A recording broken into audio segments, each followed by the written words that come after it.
হরে কৃষ্ণ। গোপীগীত, দশম স্কন্দ, অধ্যায় 31, 2 শ্লোক।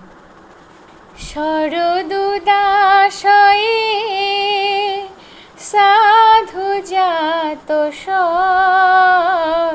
সরসিজুদর শ্রীমুষাদৃশা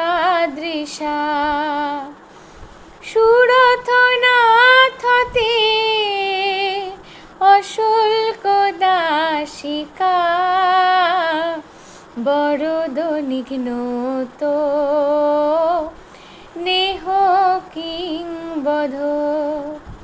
অনুবাদ: হে সুরতনাথ, তোমার দৃষ্টির সৌন্দর্য শরৎকালীন সরোবরে সুজাত বিকশিত কমল গর্ভের সৌন্দর্যকেও অতিক্রম করে। হে অভীষ্টপ্রদ, নিজেদের যারা বিনামূল্যে তোমার কাছে সমর্পণ করেছে সেই দাসীদের তুমি বধ করেছ। এটা কি বধ নয়? হরে কৃষ্ণ।